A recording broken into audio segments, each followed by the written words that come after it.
La perte de gras, tout le monde la gère différemment. Certains s'en tiennent aux bases et vont pas chercher plus loin, alors que d'autres appliquent des méthodes bien plus avancées qui donnent des résultats absolument incroyables sans forcément produire plus d'efforts. Aujourd'hui, je vais vous partager tous ces niveaux de perte de gras pour que vous puissiez identifier où vous vous situez et comment atteindre le niveau supérieur. On va passer en revue tous ces degrés d'expertise, en commençant par débutant jusqu'au niveau le plus haut que je ne suis personnellement même pas sûr d'atteindre, le niveau maître. En tant que débutant, quand on parle de perte de gras, on pense à deux choses: manger moins et s'entraîner plus. C'est le niveau le plus basique de la perte de gras. Celui qui peut produire des résultats, mais qui laisse une quantité assez incroyable de variables sur le côté. Parce que quand on parle de manger moins et de s'entraîner plus, on ne fait pas de distinction sur les aliments à privilégier ou les activités physiques sur lesquelles se concentrer. Donc on se retrouve avec des personnes qui vont sauter un repas, peut-être même deux, tout en ajoutant des séances de cardio interminables. Ces personnes-là, vous les connaissez. Peut-être même que c'est vous. C'est en général des individus qui veulent perdre du gras très rapidement, qui sont prêts à s'affamer et à s'épuiser dans l'unique but d'être prêt pour l'été ou un truc dans le genre. Je suis sûr que là vous avez envie de commenter, mais moi Nassim, je vaux mieux que ça, j'ai de meilleures connaissances. Alors oui peut-être, mais croyez-moi, ce niveau débutant, il concerne bien plus de personnes que vous n'imaginez. J'irais même jusqu'à dire qu'il concerne le plus gros ratio des personnes qui désirent perdre du gras. Sur quoi je me base pour dire ça? Sur les milliers de pratiquants que j'ai suivis en 15 ans de coaching et sur les dizaines de personnes qui me posent des questions chaque semaine dans la rue ou sur les réseaux sociaux. Et si cette catégorie regroupe autant de gens, c'est aussi parce que c'est celle qui promet les résultats les plus rapides tout en nécessitant un minimum d'efforts. Et là je parle d'efforts intellectuels, parce que oui, manger moins et s'entraîner plus, c'est la définition même de laisser son cerveau sur le côté pour s'affamer et s'épuiser. Le souci avec ce niveau débutant, c'est que manger moins et s'entraîner plus, ça va porter ses fruits.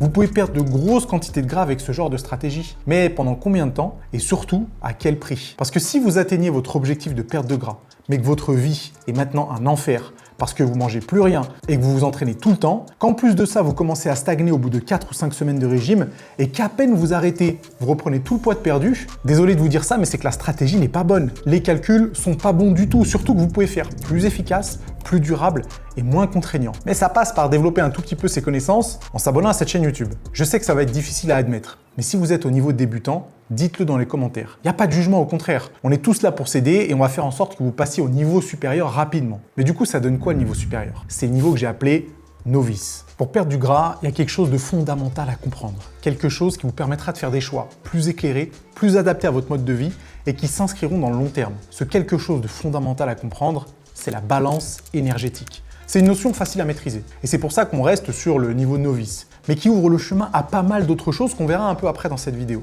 Et je trouve que de plus en plus de personnes comprennent ce que ça implique et comment s'en servir pour perdre du gras rapidement et surtout durablement. Alors déjà, la balance énergétique, qu'est-ce que c'est? C'est le rapport entre votre apport énergétique, donc ce que vous mangez, et vos dépenses énergétiques, donc ce que vous brûlez vulgairement. L'apport énergétique, c'est égal à la nourriture, dépenses énergétiques, c'est égal aux activités physiques et sportives. Si votre balance énergétique est négative, vous êtes en déficit calorique. Si votre balance énergétique est positive, vous êtes en surplus calorique. Maintenant que c'est expliqué, écoutez bien ce qui suit. Pour perdre du gras, vous êtes obligé de passer par un déficit calorique. Obligatoire. C'est valable pour 100% de la population sans exception. Du coup, si vous ne perdez pas de gras, c'est parce que vous n'êtes pas en déficit calorique. Mais attention, attention, il est tout à fait possible de perdre du gras sans perdre de poids.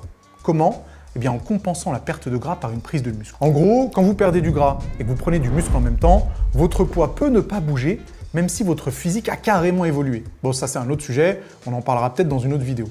Donc si vous êtes dans cette catégorie novice, vous avez capté que la perte de gras, c'est un savant réglage entre apport calorique et dépenses énergétiques. Vous avez compris qu'il est tout à fait possible de perdre du gras sans faire de cardio, à condition d'être en déficit calorique. Vous avez compris qu'il est tout à fait possible de perdre du gras en mangeant des aliments considérés comme interdits, à condition d'être en déficit calorique. Vous avez compris que les crèmes amincissantes, que les thés détox, que les brûleurs de graisse ne servent à rien car ils ne provoquent pas de déficit calorique. Et là, tout de suite, ça ouvre les champs des possibles. Vous comprenez qu'une perte de gras, c'est pas forcément hyper restrictif, aussi bien du point de vue de la diète que des entraînements. Vous sentez déjà l'amélioration de votre qualité de vie alors qu'on est juste au niveau 2. Alors imaginez ce que ça donne au niveau 3. C'est niveau expérimenté, et là c'est plus la même histoire. Et quel que soit votre niveau de perte de gras ou de prise de muscle d'ailleurs, ce dont vous avez vraiment besoin, c'est d'un allié de qualité. Et moi, mon allié c'est Prep My Meal. Prep My Meal, c'est des repas hyper protéinés, hyper sains et hyper bons qui sont livrés directement à votre porte. Et aujourd'hui avec les sachets XL, vous avez 2 portions dans un seul sachet qui vont jusqu'à 109 grammes de protéines. Les recettes sont toujours aussi délicieuses, il n'y a toujours pas d'additifs, toujours pas de conservateurs. Et moi, ça m'a changé la vie dans mon emploi du temps parce que j'ai des journées quand même assez chargées. Le midi, j'ai pas toujours le temps de me faire à manger. J'ai mon repas Prep My Meal sous la main. Et bien sûr, tu peux choisir tes repas en fonction de ton objectif, perte de gras, prise de muscle, tes préférences alimentaires, végétarien, vegan, halal. Prep My Meal, vous êtes des dizaines et des dizaines à avoir testé grâce à mes vidéos et je vous en remercie. Et pour ceux qui n'ont pas sauté le pas, vous allez dans le premier lien dans la description, vous mettez le code Nassim10 et vous vous régalez avec vos premiers repas. Chez les expérimentés, on a typiquement des personnes qui sont déjà passées par des pertes de gras. Ces personnes, elles ont expérimenté le manger moins, le s'entraîner plus. Elles ont compris à quel point c'était pas tenable sur le long terme. Donc elles ont cherché à aller plus loin. Et ces recherches, elles leur ont permis de comprendre l'importance des macronutriments et de la musculation. La balance énergétique, ok, c'est une chose. Mais arriver à comprendre le fonctionnement et à gérer les macronutriments, bah là, c'est une autre histoire. Parce que la gestion des macronutriments, ça implique de comprendre ce que sont les protéines, les glucides et les lipides. Et surtout, comment ils vont agir sur vos performances, sur votre humeur, sur votre appétit et plus généralement sur votre composition corporelle. Ce niveau expérimenté, il implique également que vous sachiez quelle quantité de chaque macronutriment vous devez consommer pour optimiser la perte de gras. Je sais que pour certains, ça semblera évident, mais croyez-moi, il n'y a que très peu de personnes qui pourront répondre de manière précise à cette question. Faites le test d'ailleurs dans votre entourage. Tout le monde connaît les mots protéines, glucides, lipides.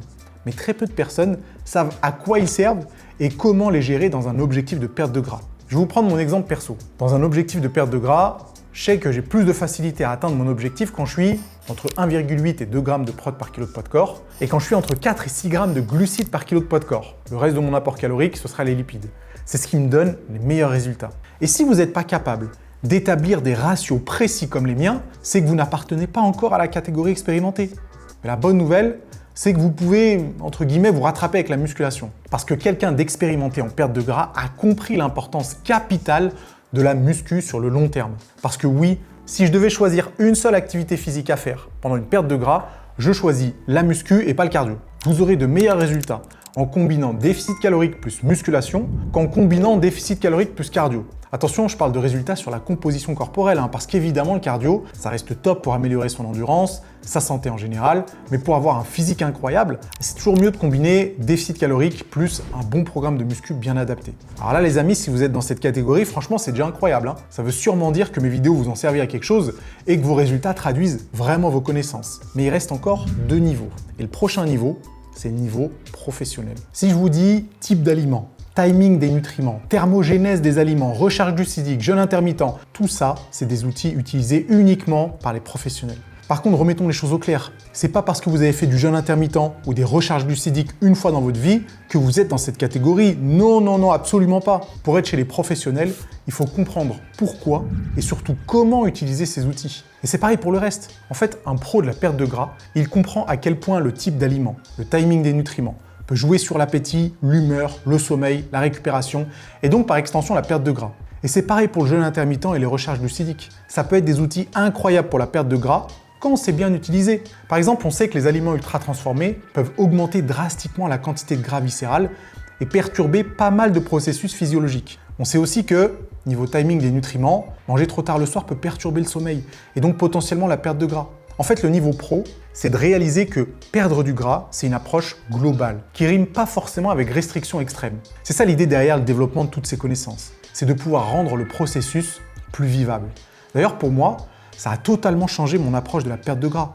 Quand j'étais plus jeune et que je me lançais dans une diète, je faisais toutes les erreurs possibles et ma vie était un enfer. Je m'affamais du lundi au vendredi en faisant une diète cétogène, mais en réalité pas vraiment, pour me casser le ventre le week-end avec un gros cheat day à base d'aliments ultra transformés. J'étais pris dans un espèce de cercle vicieux de frustration et d'exagération qui malheureusement fonctionnait un peu parce que j'étais jeune et que je me tuais à la salle, mais bien évidemment, c'était pas tenable et même carrément mauvais pour la santé. Je sais que ça peut vous paraître dingue, mais je vous parle de quelque chose qui s'est passé il y a plus de 15 ans, donc évidemment, mes connaissances n'étaient pas celles qu'elles sont aujourd'hui en 2026. Ce niveau d'expertise, c'est aussi savoir sortir des dogmes de la perte de gras. C'est se détacher émotionnellement de telle ou telle méthode pour utiliser ce qui fait sens à un moment donné. Si vous arrivez à faire ça, les amis, vous avez tout gagné. Et vous avez la garantie de parvenir à gérer vos taux de masse grasse toute votre vie sans trop de difficultés. Mais attention, parce qu'il reste un niveau. Un niveau tellement élevé que même moi, je suis pas sûr de l'avoir atteint, c'est vous dire. Et ce niveau, c'est le niveau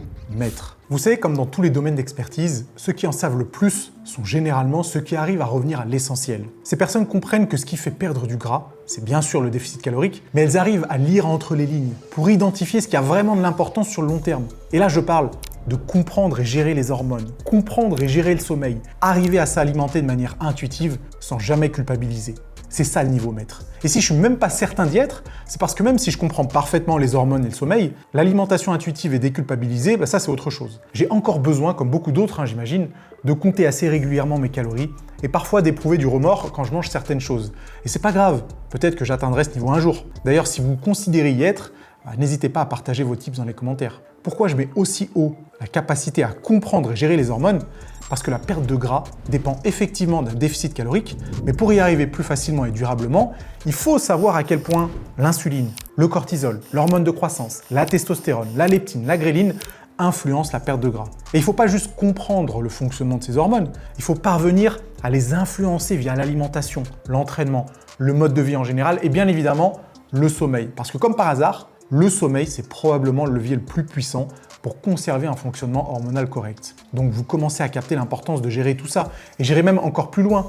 Le niveau maître, c'est pas juste comprendre et gérer tout ça, c'est aussi arriver à le mettre en application sans même y réfléchir. L'idée, c'est que ça devienne une seconde nature. Un peu à la manière d'un artiste, un sportif, un chercheur, qui donne l'impression que des tâches extrêmement complexes sont faciles à exécuter parce que ça n'a pas l'air de demander beaucoup d'efforts chez lui. Alors que c'est littéralement le produit d'années ou même de décennies d'expérience. Et pour ce qui est de l'alimentation intuitive et déculpabilisée, c'est je pense ce à quoi nous aspirons tous. Retrouver une approche non pas basée sur le type d'aliment, les macronutriments ou l'apport calorique, mais plutôt basée sur ce dont on a besoin à un instant T. Parce que c'est difficile, c'est difficile de ressentir ce dont notre corps a besoin, parce que c'est une sensation perturbée par le marketing de l'industrie agroalimentaire et des décennies de mauvaises habitudes. Comment faire la différence entre ce dont on a envie et ce dont on a besoin en tant qu'être humain?